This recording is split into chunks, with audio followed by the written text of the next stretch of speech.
What's up, family? Welcome to my channel. Today, I'll be showing you how to connect the MPCx to outboard gear such as keyboard workstations or synthesizers. Today, I'll be using the Korg Wavestate to show you guys and to demonstrate how I would connect it. This is one of my first videos, so have mercy on me. I'm going to do the best I can to explain it. And if you got any questions, leave it in the comment. Or if you got any critiques, I'd appreciate it. You can leave that in the comment also. And if you have any further questions, hit me up and I'll answer it the best way I can. All right, let's go. Let me show you guys how I do it. Okay, so what you'll need to connect your outboard synthesizer or keyboard workstation to the MPC or MPCx, you're going to need a 1/4-inch TRS. I'm going to bring it close so that you can see it. That's exactly what you're going to need in order. It's a 1/4-inch TRS. This is the male XLR connection. Okay, so if you look here, you can see this is the input on the back of the MPCx. So you have 1 and 2. And if you look on the back of your keyboard or synthesizer, you'll see output.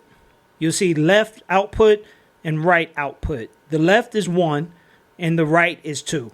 So it's the same as on the back of the MPCx. So what I'm going to do, I'm going to put the 1/4-inch into the back of this 1 and 2. Okay, and what you're also going to need is a USB. This USB right here is what's going to communicate the MIDI going back and forth between the MPCx and your synthesizer or keyboard.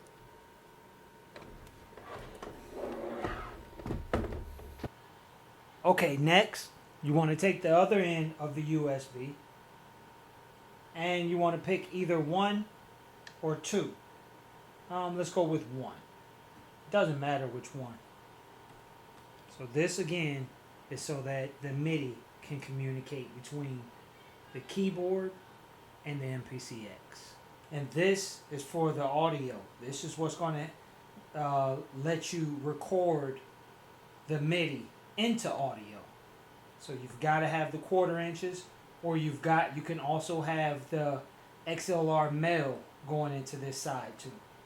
So you either can have these 1/4-inch TRS cables going into these, or you can have the XLR male end going into the 1 and to the 2. So either one will work. All right, and now I'm going to connect the 1/4 inches to the back of the MPC.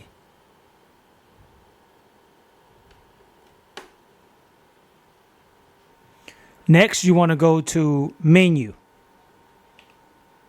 Then you want to go to Preferences. Then you want to make sure that you can see, go to MIDI Sync right here. Then you want to make sure that you see your keyboard or your workstation or synthesizer right here and also right here. And this is down here is where you want it to say Sync and Track. You're going to highlight these. And for up here, you just want it on track. You come back to Main. Make sure it's on the proper MIDI channel. For the Korg Wavestate, the global MIDI channel is 4. I could set it to 1, but I'm so used to it being on 4, I just keep it on 4. So I set the MIDI channel to 4. Then, because you've seen it inside of your preferences, in your MIDI sync, it's showing here,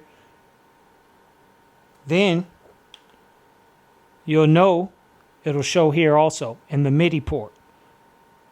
So I'll scroll over until I get to it, and there you go. Okay, I've already got some MIDI in here. So I've already played some MIDI, and I'll play it back for you.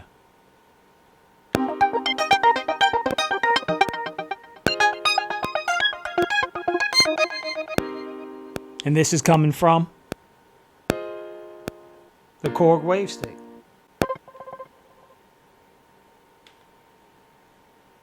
So if I want to record it, I'll go to Audio, go back, make sure that it's on N.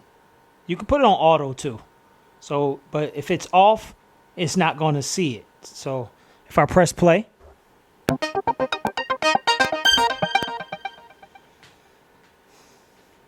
okay, now if everything is showing correctly and you've followed up to this point, you should be hearing it inside of your audio.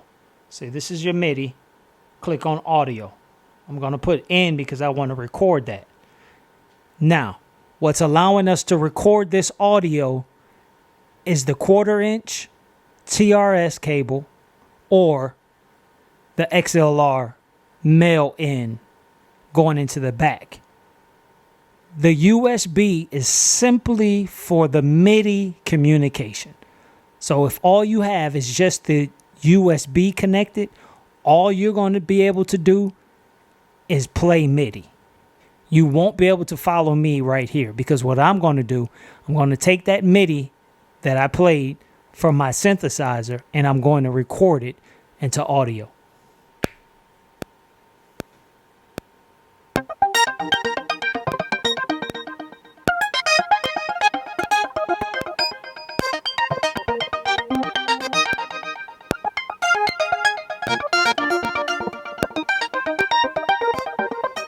Okay, now that I've recorded that in, I can go back to main, go back to the MIDI. I can mute this. Then I'll go back to the audio. Because it's on N, I won't be able to hear it.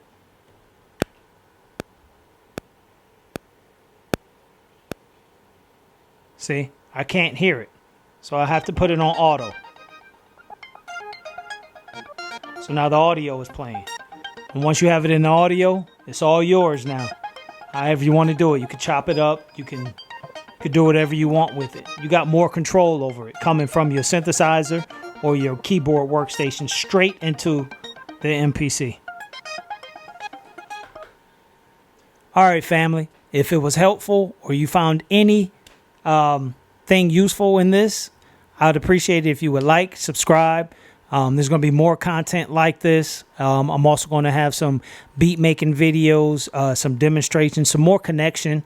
I'll show you guys how I have my warm audio 2-bus compressor running directly through my MPC. I'll also have tutorials on the Korg Wavestate. I'll also have tutorials on the Roland FAO6. And who knows? Maybe, you know, the future. Who knows what the future holds? But if you're interested in beat making tutorials and connection with dollars, this is your channel. All right. So I'll see you guys on the next one. And thank you. And tell me how I can make the channel better. I'd appreciate it.